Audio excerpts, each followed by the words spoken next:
Olá, meu nome é Guilherme, aluno do oitavo termo do curso de Comunicação Social, Publicidade e Propaganda da Escola de Comunicação e Estratégias Digitais da UniOeste. E este é o meu trabalho de conclusão de curso, feito em formato de artigo científico e escrito em conjunto com o professor Thomas, cujo tema é As redes sociais como incentivo aos atletas nas Olimpíadas de Tóquio 2020. Os Jogos Olímpicos de Verão, também conhecidos como Jogos das Olimpíadas, são um grande evento multiesportivo internacional.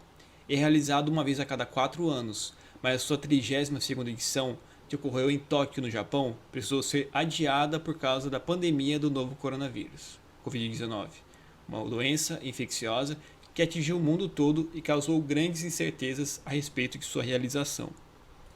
As Olimpíadas ocorrem há mais de 2.000 anos, mas o seu renascimento como Jogos Olímpicos da Era Moderna aconteceu em abril de 1896, em Atenas, na Grécia, devido ao francês Pierre de Coubertin, mais conhecido como Barão de Coubertin.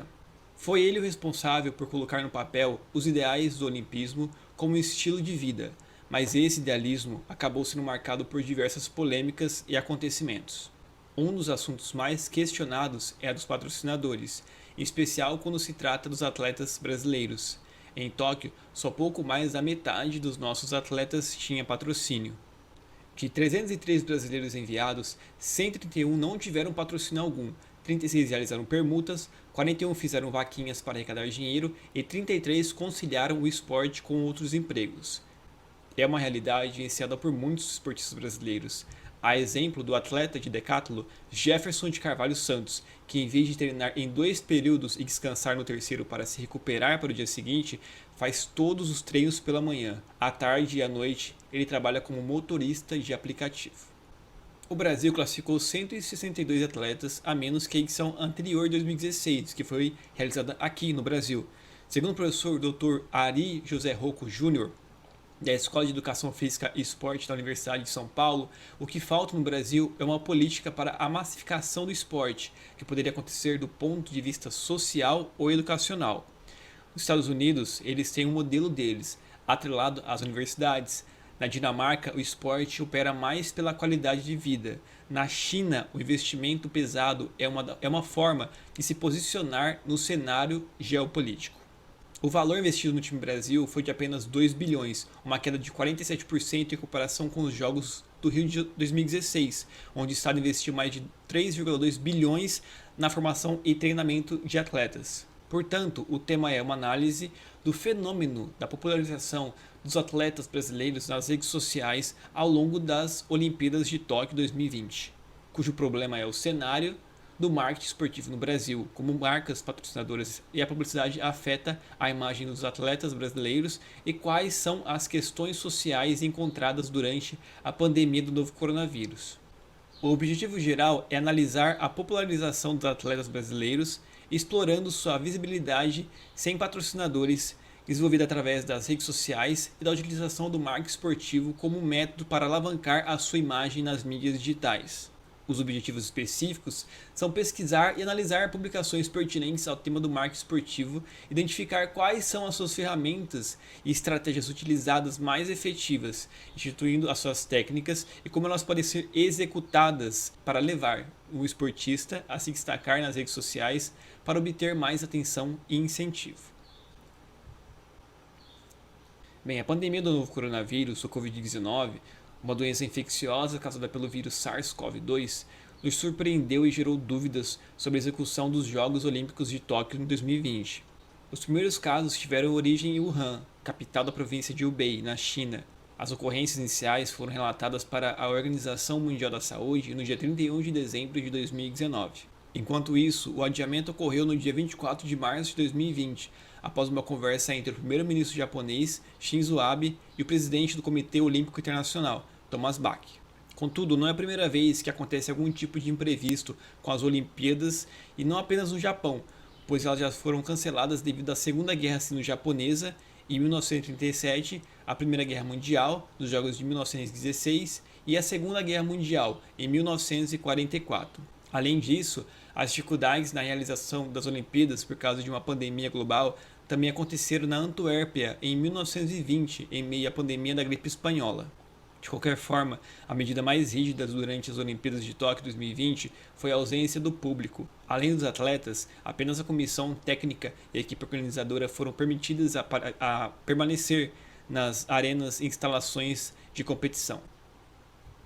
O mundo todo precisou ficar em casa durante a pandemia. Por conta disso, as redes sociais virtuais foram extremamente fundamentais e o principal palco para acompanhar os jogos. O meio digital tornou-se fundamental para lidar com essa fase de isolamento social, onde a comunicação foi restrita majoritariamente à internet. Só que isso não tirou a vontade da torcida que acompanhou pelas redes sociais todos os detalhes dos jogos ao decorrer das Olimpíadas, onde postagens nas contas olímpicas geraram mais de 3,7 bilhões de engajamentos. A atleta Rebeca Andrade, que conquistou a primeira medalha de ouro da ginástica artística olímpica para o Brasil, foi um fenômeno. Ela cresceu 800% no Instagram e foi o atleta que mais se desenvolveu nas mídias sociais durante as Olimpíadas. A representatividade é uma pauta em constante discussão dentro do universo esportivo, a exemplo da tenista Naomi Osaka, negra e ativista, que acendeu a pira olímpica da cerimônia de abertura do evento. Além disso, as seleções de futebol feminino se ajoelharam em campo antes da partida em protesto antirracista, gerando repercussão nas mídias sociais. É indispensável nos dias de hoje, nos dias atuais, engajar-se nas mídias digitais para criar visibilidade.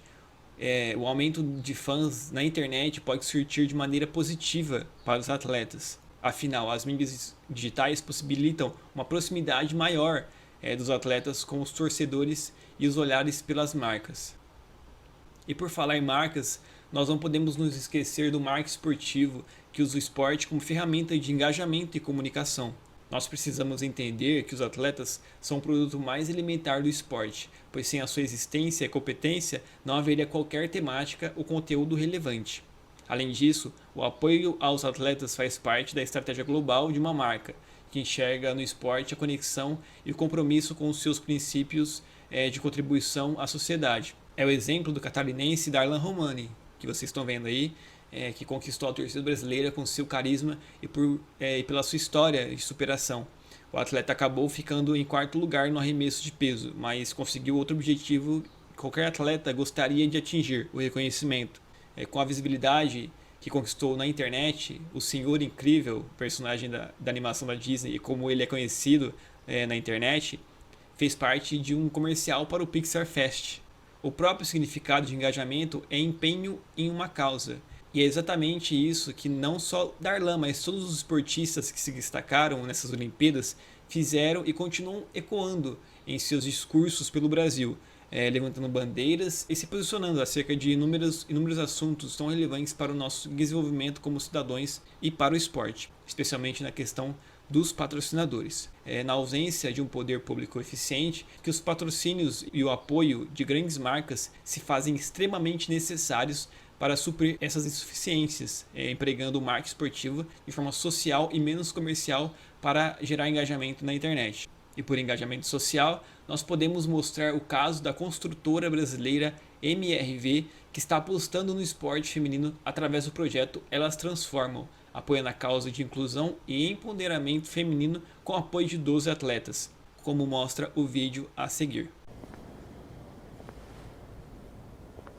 A voz de uma é a voz de todas, a vitória de uma vem de todas as mãos. A voz de todas é nossa força, move todas, move tudo, constrói transformação. A voz de uma é a voz de todas, a vitória de uma vem de todas as mãos. A voz de todas é nossa força, move todas, move tudo, constrói transformação. A voz de uma é a voz de todas, a vitória de uma vem de todas as mãos. A voz de todas é nossa força, move todas, move tudo, constrói transformação. A voz de uma é a voz de todas, constrói transformação. As Olimpíadas de Tóquio 2020 tiveram um recorde de 3,1 bilhões de dólares em direitos de patrocínio cedido a 79 empresas. Nos Jogos do Rio de 2016, a arrecadação foi de 1,3 bilhão. Em Londres, em 2012, foram cerca de 1,1 bilhão. É quase 3 vezes mais do que o montante das 2 edições anteriores. Contudo, o bom resultado obtido nas Olimpíadas não é o único fator de conquista de novos patrocinadores. Atualmente, uma boa presença dos atletas nas redes sociais pode potencializar a sua imagem e chamar a atenção do público. Afinal, existem atletas que só se destacaram devido aos holofotes, das mídias digitais. É por onde os esportistas podem contar a sua história de vida, assim como mostrar quem realmente são. A partir disso, eles passam a atrair a atenção das marcas. É por meio da narrativa de engajamento que tais esportistas acabam tornando-se naturalmente criadores de conteúdo, dentro das mídias digitais e, consequentemente, influenciadores pelas marcas. Os embaixadores das marcas são um grande exemplo de como um atleta pode arrancar nas redes sociais através do suporte de uma marca. Além disso, é uma forma de otimizar a comunicação e o relacionamento de uma marca com os seus consumidores. O Instituto Odonto Company, da rede de clínicas odontológicas Odonto Company, onde Raíssa atua como embaixadora, possui um projeto que é voltado para adolescentes em vulnerabilidade social. Logo, as marcas estão cada vez mais engajadas em causas sociais. No entanto, vale lembrar que a cultura nacional é de olhar apenas para os atletas vencedores, e isso prejudica qualquer tipo de investimento por parte das marcas. Afinal, o Brasil tem um histórico muito grande de investimento de dinheiro público no esporte, apesar dos cortes de patrocínios por parte do governo. Bem, as redes sociais digitais amplificaram as oportunidades desses atletas, fazendo com que eles não dependessem exclusivamente dos momentos que remetem somente aos jogos para serem recordados pelo público. Os atletas e todos os indivíduos envolvidos nesse contexto possuem o potencial de se expressar e até mesmo construir uma imagem, com a possibilidade de atingir um público em uma escala que anteriormente só era imaginável com as mídias tradicionais. Além disso, a possibilidade de lucrar com tudo isso. Sendo assim, as ferramentas do marketing esportivo, que recorre ao esporte como instrumento de engajamento e comunicação, entra nesse contexto para mudar o cenário das redes sociais. É através destas campanhas de incentivo, execução de ações sociais, uso de influenciadores, entre outras técnicas, que o marketing esportivo se torna tão relevante. Dessa forma, o artigo possibilitou uma análise de como as redes sociais online são extremamente fundamentais e o principal artifício para um atleta se destacar neste universo esportivo e conquistar a atenção das marcas. Eu pude constatar que o patrocínio é uma das principais ferramentas do marketing esportivo. É através dele que um atleta consegue se desenvolver e que o público, durante os Jogos Olímpicos de Tóquio 2020 e através das redes sociais digitais, conseguiram fomentar a visibilidade desses esportistas para que as marcas encontrassem um potencial neles, principalmente com a ausência de plateia nos estádios decorrente à pandemia. Bem, é isso. Espero que tenha sido claro e conciso na minha apresentação e desde já, muito obrigado. Até a próxima. Tchau!